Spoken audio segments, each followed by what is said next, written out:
pick up our little car in Paris and head west to Boulogne. This will be a quick drive up to Bergen, where we are to board the Hurtigruten ferry in 2 weeks' time for our Norwegian coastal trip.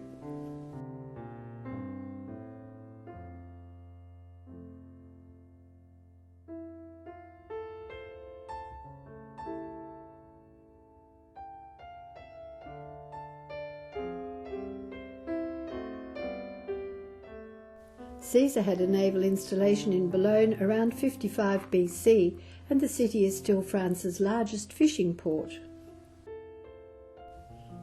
This is one of 4 gates to the old town, through ramparts built in the 13th century on the foundations of the old Gallo-Roman walls.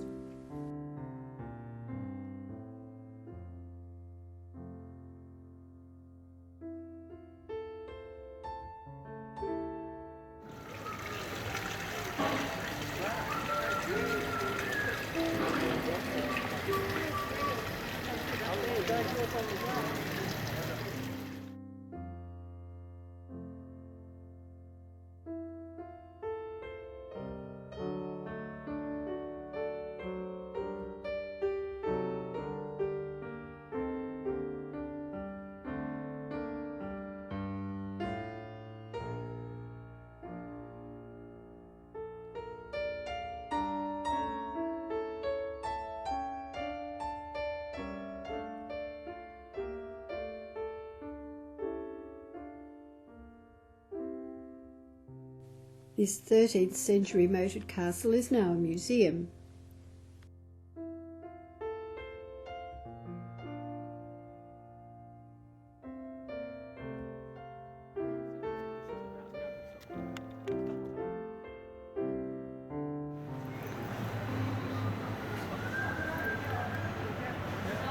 This is the Basilica of Notre Dame.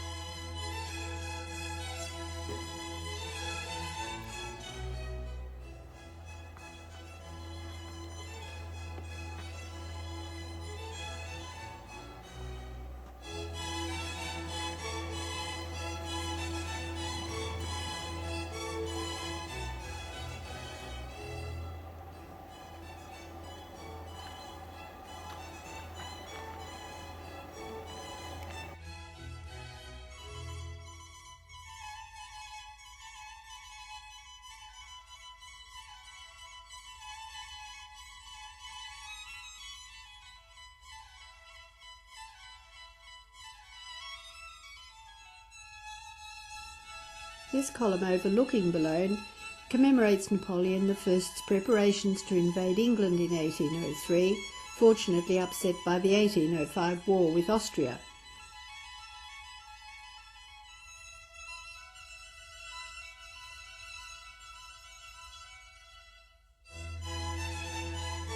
Here Cape Greenay overlooks the channel at its narrowest point towards Dover, 34 kilometres away.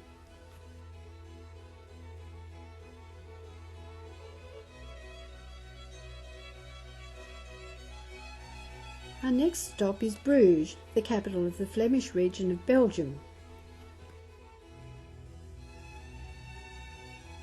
Little shops filled with chocolate and Flemish lace and the mostly intact medieval architecture make this old town a fascinating place.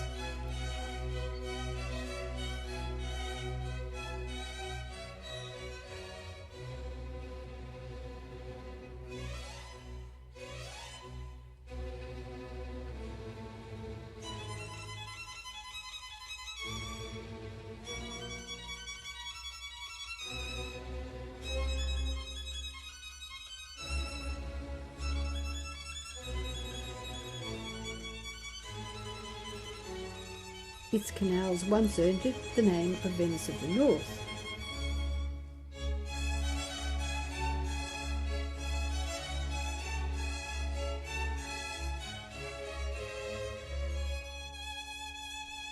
Leaving Belgium, we head north into the Netherlands and Rotterdam.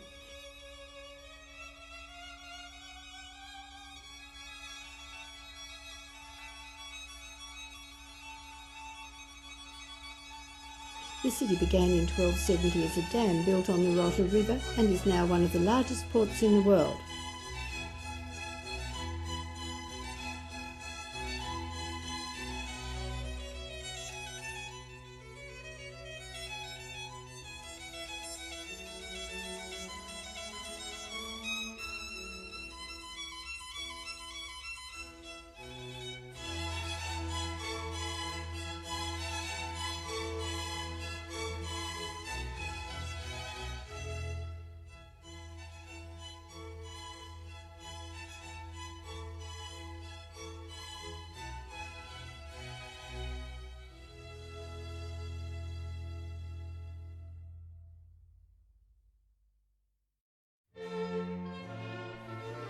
Our detour to Zandvoort Beach takes in the spectacle of a kite surfing competition.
Tonight we stay in the Dutch capital Amsterdam with its 17th century canals.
Built across the Zuiderzee, this 32-kilometre-long dike, completed in 1933, connects the provinces of North Holland and Friesland.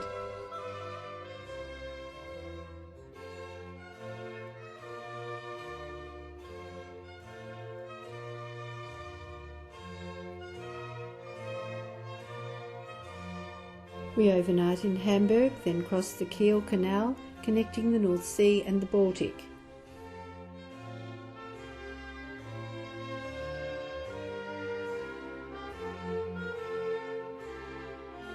A country of islands, Denmark has some serious bridges, and we crossed 2 of these on our way to Copenhagen.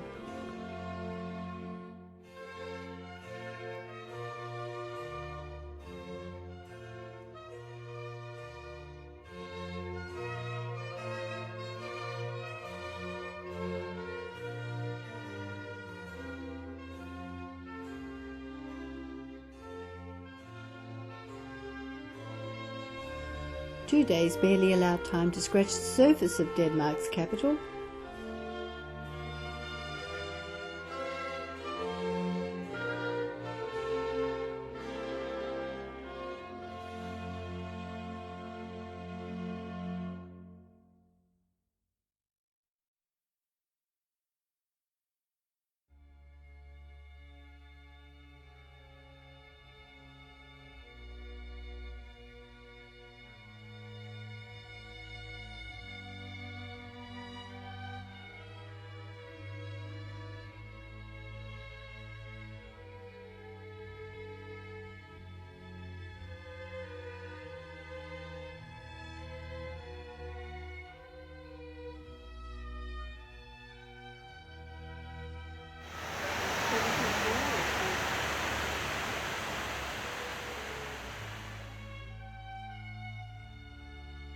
The hop-on, hop-off bus is a good way to see the sights without tagging with the thousands of cyclists.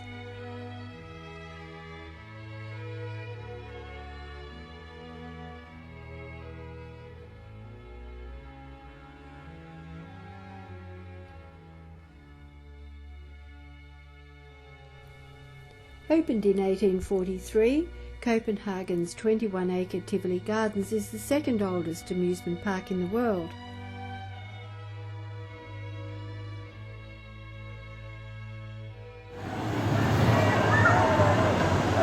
I couldn't go on that either.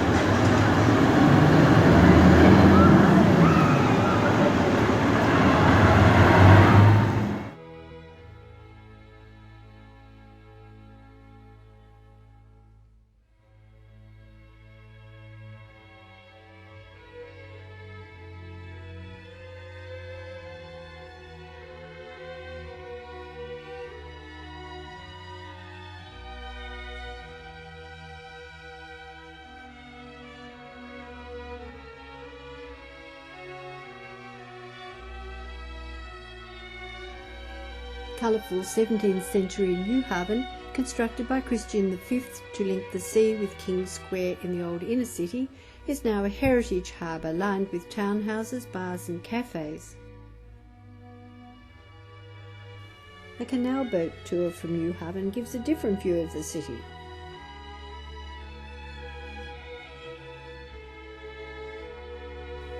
This is Copenhagen's Opera House. We think not a patch on Utzon's Sydney design. This is inner city waterfront living with a difference.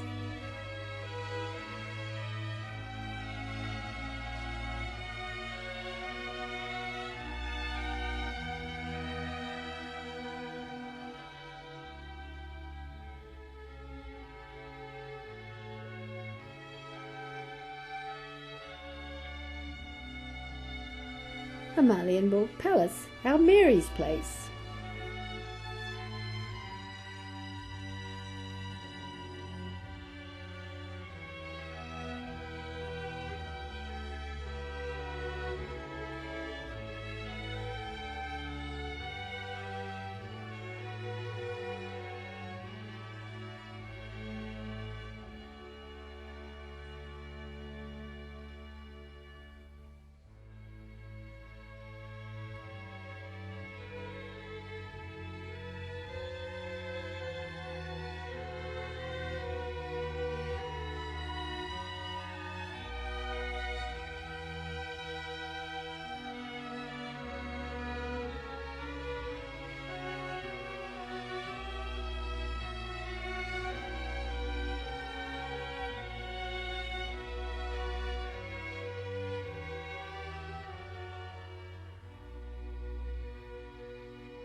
This anchor is a memorial to Danish seamen who died during World War II.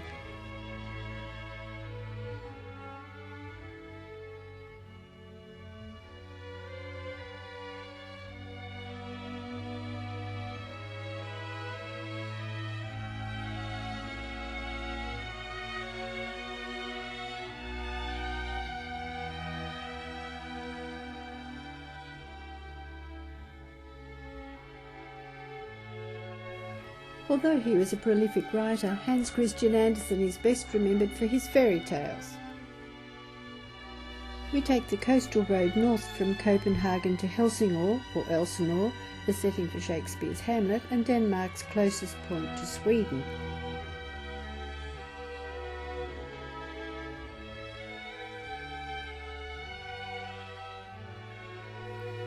The castle was originally built not as a royal residence but as a toll house to tax ships passing through the narrow Øresund to the Baltic Sea.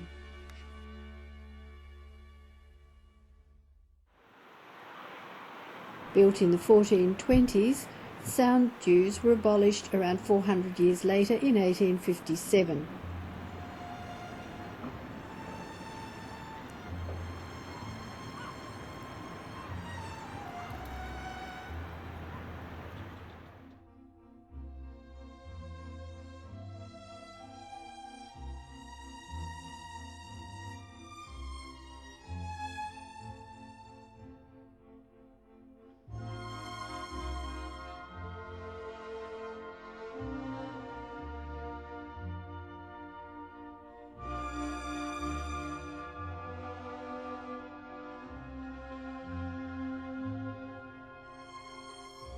Although it's only a few kilometres by car ferry from Helsingør to Helsingborg in Sweden, we decide to travel the long way round via Copenhagen and take the Øresund Bridge to Malmö. It has the longest cable-stayed main span of all bridges in the world.